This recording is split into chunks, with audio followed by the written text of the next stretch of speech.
Kigenda kuba kirungi nnyo kubanga ebiseera ebisinga tubadde twebuuza lwaki Bukedde TV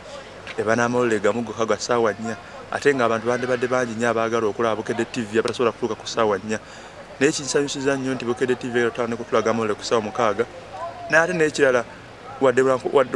tuze n'amawulire ag'essaawa 6 naye mbadde nnyo tubeera n'amawulire ag'essaawa 1 kuba abantu bangi nnyo abaana abato abandibadde baagala omumanya ebiri mu ggwanga naye essaawa ezennya baba beebase n'olw'ensonga mbadde nsaba singa Bukedde TV esobola ettero n'amawulire ag'essaawa 1 tusobole okulaba nga at least n'abaana abato abatasobola kulaba gataliko nfufu ku ssaawa 4 ag'essaawa 1 baba nga bali ku TV. Mawulire mangi agadde gagenda mu nsi naye nga mugaleeta ku ssaawa 4 ate nga muleeta matono naye twaniriza gano ge mutuleetedde olw'ensonga n'abantu abakomawo ababeera ku bizinensi zaabwe nga tebasobola kufuna ga ssaawa 4 basobola olabagana ag'emisana era tugeebazizza nnyo negatuteerewo tugaba aga mawulire agumalungi kubanga bulijjo tukibaddeeko nze ngaagala webagateyako kiba kirungi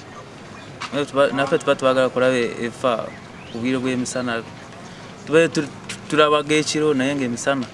kiba kirungi tugalaba amawulire ga Bukedde TV ngaagala kubanga tubadde tubeera ndagamaga ag'essaawa 4 ekakakata okufuna ag'essaawa 7 kijja kuba kirungi ngaagala nnyo naye nga wagira nnyo